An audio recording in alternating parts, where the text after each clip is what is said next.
আওয়ামী শাসন মানেই political murder, বিচার বহির্ভূত হত্যা, যেখানে সেখানে লাশ এবং গুম। আপনি এবং আপনার পরিবার কেউ সুরক্ষিত নয় আওয়ামী শাসন আমলে, এমনটাই ছিল আমাদের স্টেটমেন্ট এবং অনেক ক্ষেত্রে বিষয়টা সত্যও ছিল। আমার প্রশ্ন, এখন কি বিষয়টা বদলেছে? আদৌ কি বদলেছে? যদি বদলে থাকে, ঠিক কতটুকু বদলেছে? আসুন আজকে জেনে নেই আওয়ামী শাসনামলের পরে গত 2 বছর অর্থাৎ ইন্টারিম গভর্নমেন্ট আমাদেরকে কি দিয়েছে। ইন্টারিমের শাসনামল মানেই মবের শাসনামল, মবক্রেসি, যেখানে সেখানে কখনো এনসিপি, কখনো অন্য দল, কখনো জামাত শিবির, কখনো তৌহিদি জনতা, কিন্তু মব চলতেই ছিল। মব কখনো বন্ধ হয়নি ইন্টারিমের 2 বছরে। এবং এই সংখ্যাটা এতটাই ব্যাপক যে ডিডাব্লিউ নিউজে দেখাচ্ছে গত ডিসেম্বরে অর্থাৎ 2025-এ 48 জনের মরদেহ উদ্ধার করা হয়। 48 জনের, আমি সংখ্যাটা আপনাদেরকে এমফাসাইজ করতে চাই, একটু বুঝেন। 48 জনের মরদেহ উদ্ধার হয় ডিসেম্বর মাসে এবং জানুয়ারিতে সেই সংখ্যা বেড়ে দাঁড়ায় 57 জন। এটা শুধুমাত্র মরদেহ উদ্ধার। তারপর গণপিটুনিতে 10 জন মারা যায় ডিসেম্বরে, জানুয়ারিতে সেটি হয় 21 জন। ঠিক তেমনিভাবে কারা হেফাজতে ডিসেম্বরে মারা গেছে 9 জন এবং জানুয়ারিতে কারা হেফাজতে মারা যায় 15 জন। এই সংখ্যাগুলি আমার বানানো কোনো সংখ্যা না, এগুলি হচ্ছে যে ডিডাব্লিউ নিউজ থেকে নেওয়া। এবং একইভাবে ডেইলি স্টারও বলছে মব হামলা নিহতের সংখ্যা জানুয়ারিতে বেড়ে দ্বিগুণ। এখন কথা হচ্ছে যে মব মানেই কেউ জানে না, দলীয়ভাবে একটা মানুষকে পিটিয়ে মেরে ফেলা হচ্ছে। সো কে জানে না যে আসলে এই মবটা কে করতেছে। আমাদেরও এরকম ধারণা ছিল একটা সময় পর্যন্ত, কিন্তু না, বিষয়টা এতটাই সহজ না যে কেউ জানে না। এখানে জটিলতা অনেক। আসলে সবাই জানে, সরকার জানাতে চায় না মানুষকে। এখন আমি সরকারকে দোষ দিচ্ছি কেন? কারণ আপনি যে কোনোভাবে দেশে আছেন, আমি আপনাকে দায়ী করতে পারি না সব কিছুর জন্য, বাট আইন শৃঙ্খলা বাহিনী মানে আইন রক্ষা করার জন্য, আইনটাকে মেনটেন করার জন্য যারা আছে তাদেরকেই তো দোষ দিব, সরকারকেই তো দোষ দিব। কথাটা তো এমনই ছিল। আওয়ামী লীগের শাসনামলে যতগুলো মানুষ মারা গেছে, এটার জন্য আওয়ামী লীগকে দায়ী করা হয় না?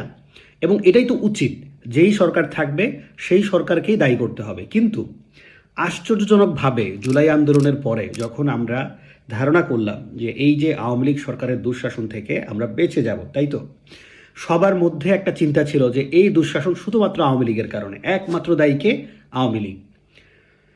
কিন্তু দুঃখজনক হলেও সত্য যে এইটা সম্পূর্ণ একটা রাজনৈতিক দলের উপরে নির্ভর করে না, যার সবচাইতে বড় প্রমাণ এই ইন্টারিম গভর্নমেন্ট, যাকে বিপ্লবী সরকার বলা হয়। যে কোনো লবিংয়েই হোক না কেন, যেভাবেই হোক না কেন, যখন ইন্টারিম সরকার দায়িত্ব গ্রহণ করলো তখন তো আমরা ধরেই নিয়েছি যে একটা সুবিচার আসবে। অন্তত পক্ষে এই অজ্ঞাতনামা লাশ এবং বিচার বহির্ভূত হত্যাটা বন্ধ হয়ে যাবে। কিন্তু দুঃখজনকভাবে সেটা বন্ধ হয়নি এবং অনেক অনেক বেশি বেড়ে গিয়েছে। কিন্তু এই সময় না ইন্টারিম গভর্নমেন্ট কোনো দলের উপরে এই হত্যার কোনো দায়ভার দিয়েছে, না কোনো দল ইন্টারিম সরকারকে দায়ী করেছে। কিন্তু কেন? আমার প্রশ্ন হলো, একজন নাগরিক হিসেবে আপনি যদি আপনার জীবনের নিশ্চয়তাই যদি না থাকে, তাহলে আপনি সরকারকে কিসের জন্য সাপোর্ট করেন? আপনি যে পরিবর্তনটা চান, কাঙ্ক্ষিত সেই পরিবর্তনটা আসলে কোথায়? আমি কোনো দলের হয়ে বলছি না, আমার কথা হচ্ছে যে ইন্টারিম গভর্নমেন্টের এই সময়টাতে এত বেশি হত্যাকাণ্ড কেন হইল? এবং মব যারা করে, আমরা কি দেখি নাই শেষ পর্যন্ত প্রথম আলো এবং ডেইলি স্টারে ভাঙচুরের পরে ফেসগুলো দেখা যাচ্ছিল না সেই ভিডিওতে কারা কারা ছিল? একটা রাজনৈতিক দলের বিভিন্ন কর্মী ছিল এবং তারা বলতেছে তারা এটা রাজনৈতিকভাবে কিছু জানে না, দলীয়ভাবে কোনো কিছু করে নেই। ইন্টারিম গভর্নমেন্ট কেন এই সবগুলো মানুষকে অ্যারেস্ট করেনি? এটা হচ্ছে আমার প্রশ্ন। ইন্টারিম গভর্নমেন্টে তো কোনো দল ছিল না। আওয়ামী লীগের একটা দল, বিএনপির একটা দল, জামাতেরও একটা দল আছে, সবাই জানে তাদের ডেজিগনেটেড যে নেতারা আছে, যদিও তারা গুপ্ত, তবুও ডেজিগনেটেড যারা আছে, যাদেরকে চিনে তারা তো চিনেই।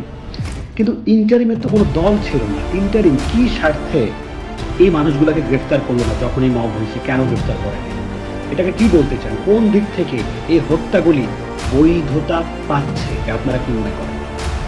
আমি যেটা মনে করি সেটা খুব খারাপ, কিন্তু সেটা শুধুমাত্র আমার মনে করা। এটার কনক্রিট এভিডেন্স আমি দিতে পারবো না। ইনভেস্টিগেশন যারা করবে তারা জানে, এবং আইন শৃঙ্খলা বাহিনী এটার সঠিক উত্তর দিবে যে এতগুলি মবের পরে ঠিক কতগুলি মবে হচ্ছে যে তারা অ্যাকশন নিতে পারছে এবং কতগুলি পারে না। তো এই হচ্ছে ইন্টারিমের আমলনামা: অজ্ঞাতনামা লাশ, বিচার বহির্ভূত হত্যা এবং মবক্রেসি, যেখানে সেখানে মব ছাড়া ইন্টারিম কল্পনাই করা যায় না। শুধুমাত্র আপনার পরিবারের কেউ আজকে মারা যায়নি, এই জন্য আপনি চুপ। হয়তোবা আপনি প্রিভিলাইজড, যেমন আওয়ামী লীগের সময় অনেকে প্রিভিলাইজ ছিল, তেমনি আপনি প্রিভিলাইজড, এই জন্য এই মব কালচার আপনাকে আঘাত দিচ্ছে না। কিন্তু দিন শেষে যখন সংখ্যাটা আপনি নির্ধারণ করবেন যে মবের মৃত্যু কতগুলি, তখন কিন্তু একটু শঙ্কিত হওয়ার ব্যাপার আছে। এবং কেন সরকার এই যুগে, যেখানে ভিডিও ফুটেজ থাকে, যেখানে মানুষকে ভেরিফাই করা যায়, প্রথম আলো ডেইলি স্টারে হামলার পরে যখন মানুষকে ধরা যায়, যখন গ্রেফতার করা যায়, তখন অন্যান্য মবের ক্ষেত্রেও সেটা করা যাচ্ছিল। এবং দীপু হত্যার পরে কিন্তু একজনকে গ্রেফতার করা হয়েছে, আমি দেখছি অনেকজনকেই গ্রেফতার করা হয়েছে। প্রথমে 8 জনকে গ্রেফতার করা হয়েছে। তো ভিডিও ফুটেজ দেখে দেখে এগুলো করা গেছে, তার মানে সবগুলোই সম্ভব ছিল। এই বিচারগুলি কেন যেন প্রকাশ্যে হচ্ছে না। তো ইন্টারিম গভর্নমেন্টকে কেউ কোনো দায়ী করে নাই, তার কোনো দল নাই যাকে আপনি আঘাত করবেন, তার কেউ নাই, কিচ্ছু নাই। ইন্টারিম গভর্নমেন্টের এইটা হচ্ছে আইন শৃঙ্খলা পরিস্থিতি গত 2 বছরের। তারপরে অর্থনৈতিক ক্ষেত্রে কী কী হয়েছে, আগে ছিল $2 বিলিয়ন ঋণ, এখন সেটা হয়েছে $29 বিলিয়ন।